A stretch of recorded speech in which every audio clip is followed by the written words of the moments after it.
ചേട്ടാ ചേട്ടാ ചേട്ടാ ചേട്ടൊന്നും കാണിക്കേണ്ട കാര്യമില്ല. ആ ഒരു പെയിൻ സ്റ്റിമുലസോടെ ചേട്ടാ ചേട്ടാ റെസ്പോൺസില്ല, അനക്കമില്ല എന്ന് വെച്ചു. അപ്പോൾ ഇയാളുടെ ശ്വാസശയം ബ്രീത്തിൽ നിന്ന് ശ്വസിക്കുന്നുണ്ടോ എന്നാണ് അടുത്ത് നോക്കേണ്ടത്. രണ്ടാമത് നോക്കേണ്ടത് ഇയാൾക്ക് പൾസ് ഉണ്ടോ എന്നാണ് നോക്കുന്നത്. പൾസ് പിടിച്ച് നോക്കാൻ എല്ലാവർക്കും അറിയായിരിക്കും, എല്ലാവർക്കും അറിയാം. ഒന്ന് പിടിച്ച് നോക്കി എല്ലാവരും കയ്യിലെ പൾസ് പിടിച്ച് നോക്കി ഈ 2 പേര് 3 പേരുടെ കിട്ടും, എല്ലാവർക്കും കിട്ടും, എല്ലാവർക്കും അത് നമുക്ക് എല്ലാവർക്കും അറിയാം. പക്ഷെ ഇങ്ങനെ വീണ് കിടക്കുന്ന ഒരാൾക്ക് ചിലപ്പോൾ ആ പൾസ് കിട്ടുന്നില്ല. ഇപ്പോൾ കിട്ടാനുള്ള സാധ്യതയുള്ളത് ഇവിടുത്തെ തല ഇങ്ങനെ തിരിച്ചു നോക്കി തിരിച്ചിട്ട് ഈ ഒരു പാട് കണ്ടു, ഈ ഒരു ബസ്സിൻ്റെ ഇവിടെ കൈ വെച്ച് നോക്കി എല്ലാവർക്കും കിട്ടും. ഈ കൈ വെച്ച് പുറത്ത് പിടിക്കാം, ഇങ്ങനെ പിടിക്കും, ഇല്ലേ ഇല്ലേ എല്ലാവർക്കും കിട്ടും. അത് പെട്ടെന്ന് കിട്ടുന്ന സാധനം. അപ്പോൾ ഈ ഇങ്ങനെ ഒരു കിടക്കുന്ന ആൾ നമ്മൾ ആദ്യം ഹെൽപ്പിന് വിളിച്ചു. ആംബുലൻസ് വണ്ടി വെളിയുടെ രാഘവ എന്നൊക്കെ വിളിച്ചു പറയുന്നു. അപ്പോഴത്തേക്ക് പിന്നെ ചേട്ടാ കണ്ടടിയിട്ടു. എന്നിട്ട് അനക്കില്ല. ഇയാൾ ശ്വസിക്കുന്നുണ്ടോ എന്ന് നോക്കണം. നമ്മൾ ഈ ലെവലിൽ നിന്ന് നോക്കണം. ഇങ്ങനെ ശ്വസിക്കണം നോക്കിയാൽ നമുക്ക് കിട്ടത്തില്ല, അറിയത്തില്ല. ഇങ്ങനെ ഈ ലെവലിൽ നിന്ന് നോക്കിയാൽ ശ്വസിക്കുന്നുണ്ടോ എന്ന് അറിയാം. അപ്പം എന്നിട്ടും അനങ്ങുന്നില്ല. വേഗം നമ്മൾ ഇത് പിടിക്കും. ഇപ്പം കഴിയുന്നതും വലത്തുവശത്ത് നിൽക്കുക എന്നുള്ളതാണ്. തല വലത്തുവശത്ത് നിൽക്കുന്ന രീതിയിലാണ് നിൽക്കേണ്ടത്. അപ്പോൾ അത് കിട്ടുന്നില്ല.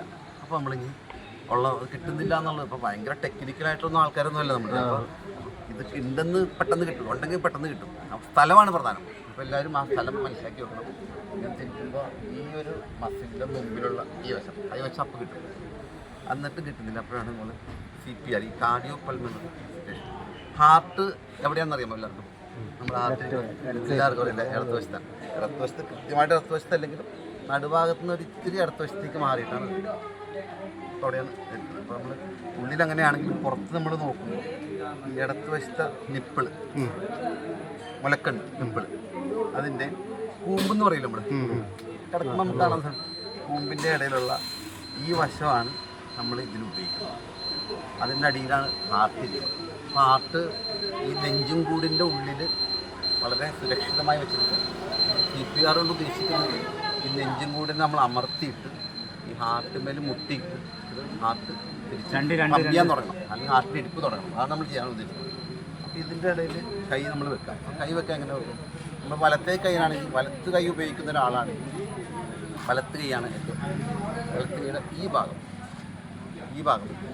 വെച്ചൊക്കെ മുറിച്ചാൽ ഭയങ്കര ബുദ്ധിമുട്ടാകും. ഭയങ്കര അവിടുത്തെ വേറെ ബുദ്ധിമുട്ടൊക്കെ ഉണ്ടാവും. അപ്പോൾ ഈ ഭാഗം ഉപയോഗിക്കും. ഈ ഭാഗം മറ്റേ കൈ എല്ലാവരും വെച്ച് നോക്കും. വലത്തെ കൈ ഉപയോഗിക്കുന്നത് വലത്തെ കൈ ഉപയോഗിക്കുന്നത് മേളിൽ ഏതാണ് വശം? വലത്തെ കൈ ഉപയോഗിക്കുന്നവർക്ക് വലത്തെ കൈ വെക്കാം, അതിൻ്റെ മേളിൽ വെക്കാം. ഈ പറഞ്ഞ സ്ഥലം, ഈ സ്ഥലം ഞാൻ പറഞ്ഞ സ്ഥലം മനസ്സിലായില്ല? തൊട്ട് അല്ലല്ല, എവിടെയാണ് നമ്മൾ വെക്കേണ്ടത്? ഏത് ഭാഗം കൊള്ളേണ്ടത്? കൈയുടെ ഈ വശം, ഉള്ള കൈ, അത്രേ ഉള്ളൂ സംഭവം. അപ്പം അത് നടുക്കിങ്ങനെ ഒരു പലക പോലത്തെ എല്ലുണ്ട്, സ്റ്റെർണം, ബ്ലാക്ക്. അതിൻ്റെ അറ്റമാണ് ഈ കൂമ്പെന്ന് പറയുന്നത്.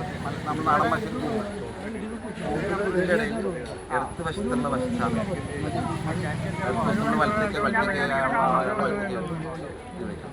ഇതാണ് പൊസിഷൻ. പൊസിഷൻ്റെ ഇടയിൽ കേട്ടോ നമ്മൾ ഇത് ഈ ചെയ്യുമ്പോഴേ നമ്മൾ എല്ലാവരും കണ്ടിട്ടില്ലേ? ആരെങ്കിലും CPR കൊടുക്കുന്ന കണ്ടിട്ടുണ്ടോ? സിനിമയിലെ കണ്ടിട്ടുണ്ടാവില്ലേ? ആരും കണ്ടിട്ടില്ല. ഇപ്പുറത്ത് നോയിക്കോട്ടെ. ചേട്ടൻ കണ്ടേക്കണാണ്, കണ്ടിട്ട് ചെയ്യണ ഒരാളാണ്. സ്ഥലം തെറ്റി. എല്ലാവരും കറക്റ്റ് ചെയ്തോട്ടോ. അപ്പോൾ കൂമ്പ് എവിടെയാണ്? നിപ്പിൾ ഇവിടെയാണ്. ഇതിൻ്റെ ഇടയ്ക്ക് നമ്മൾ ഇങ്ങനെയാണ് കൈ വെക്കേണ്ടത്, ഇങ്ങനെയല്ല, നേരെയാണ് ഇങ്ങനെ വെക്കാം. അതല്ല, കൈ നേരെ വെക്കണം.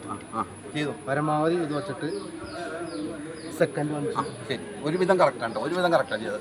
അപ്പോൾ നമ്മളിങ്ങനെ വെച്ച് കഴിഞ്ഞാൽ നമ്മൾ കൈ വെച്ചിട്ട് ഇങ്ങനെ ആക്കലല്ല, മുട്ട് വളയരുത്. ഒന്നാമത്തെ കാര്യം, കൈമുട്ട് വളയരുത്.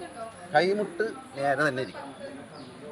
എന്നിട്ട് ഈ കൈയുടെ ഈ ലൈൻ സ്ട്രെയിറ്റ് ആയിരിക്കണം. നമ്മൾ ഇങ്ങനെ നിൽക്കേണ്ടത്. കൈ മടങ്ങരുത്. കൈ മടങ്ങി ഈ പറഞ്ഞ കംപ്രഷൻ കിട്ടുന്നില്ല. നടുവാണ് വളയണത്. കണ്ടോ? ഇത് നടുവല്ലേ വളയണത്?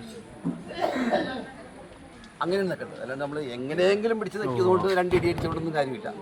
നിൽക്കേണ്ട പൊസിഷൻ ഇതായിരിക്കണം. ഇതിന് രണ്ടിനും ഇടയ്ക്കുള്ള വശം കൈ ഇങ്ങനെ വെക്കണം, അതിൻ്റെ മേളിൽ ഇത് വെക്കണം. അത് 1 മിനിറ്റിൽ എത്ര പ്രാവശ്യം അമർത്തണം എന്നറിയോ? 1 മിനിറ്റിൽ 120 പ്രാവശ്യം അമർത്തണം. സെക്കൻഡിൽ 2 പ്രാവശ്യം, 1 സെക്കൻഡ് 2 പ്രാവശ്യം. അപ്പോൾ സ്പീഡ് മനസ്സിലായോ? അതിങ്ങനെ പടപെടാന്നിരിക്കണം. മിക്കപ്പോഴും നമുക്ക് ടേബിളോ സംഭവം കിട്ടുന്നില്ല. നമ്മൾ മുട്ടൂത്തി നിന്നിട്ടായിരിക്കും നിലത്തായിരിക്കും, മിക്കപ്പോഴും നിലത്തായിരിക്കും. നിങ്ങൾ കാണിക്കാൻ വേണ്ടി ചെയ്യുന്നുള്ളൂ. മുട്ടൂത്തി നിന്നിട്ട് മുട്ടൂത്തുമ്പോൾ നമ്മൾ നടുവ് മാത്രമേ അനങ്ങുള്ളൂ, ഇങ്ങനെ അങ്ങോട്ട് കൊള്ളൂ അല്ലേ? അങ്ങനെ 120 പ്രാവശ്യം. അപ്പോൾ അത്ര സ്പീഡ് വേണം. അങ്ങനെ 30 എണ്ണം ആയി കഴിയുമ്പോൾ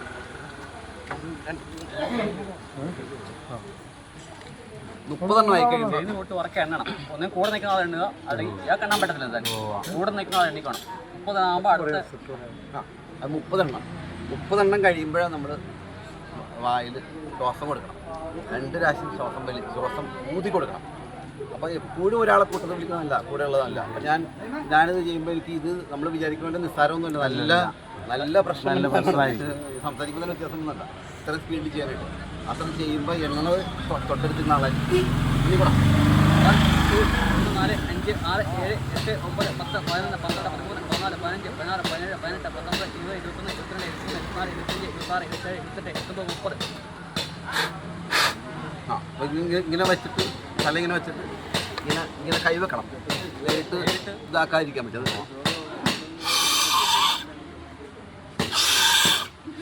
സത്യമായിട്ട് ഊതണം.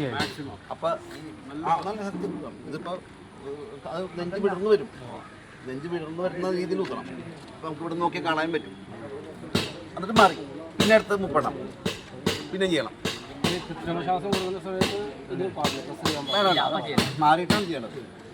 നമ്മൾ 30 പ്രാവശ്യം ചെയ്തിട്ടാണ് 2 പ്രാവശ്യം ബ്ലോ ചെയ്യണത്. വീണ്ടും 30 പ്രാവശ്യം ചെയ്യണം.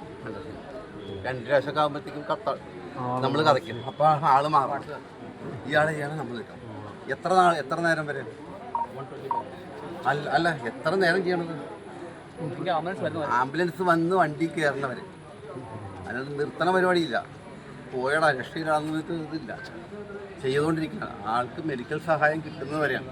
ഒരു സഹായത്തിന് വണ്ടി ആംബുലൻസ് കയറി ആംബുലൻസ് ടീമുണ്ടാവും. അവർ ചെയ്തുകൊണ്ടേ തുടർത്തുള്ളൂ. അതാണ്. അപ്പോൾ എന്തെങ്കിലും സംശയം ഉണ്ടെങ്കിൽ ചോദിക്കും. ഈ അമർത്തുന്ന ഒരു കാര്യമുണ്ട് കേട്ടോ. ഇങ്ങനെ അമർത്തത്തില്ലേ, ഈ അമർത്തുമ്പോൾ ഒരു 2 ഇഞ്ചെങ്കിലും അമരണം, 5 സെന്റിമീറ്ററെങ്കിലും അമങ്ങണം. വെറുതെ ഇങ്ങനെ ആക്കിയിട്ട് കാര്യമില്ല. വെയിറ്റ് പരമാവധി കൊടുക്കണം. അതാണ്. അപ്പം വെയിറ്റ് കൊടുക്കണമെങ്കിലാണ് നമ്മൾ ഇങ്ങനെ ആണെന്ന് പറഞ്ഞത്.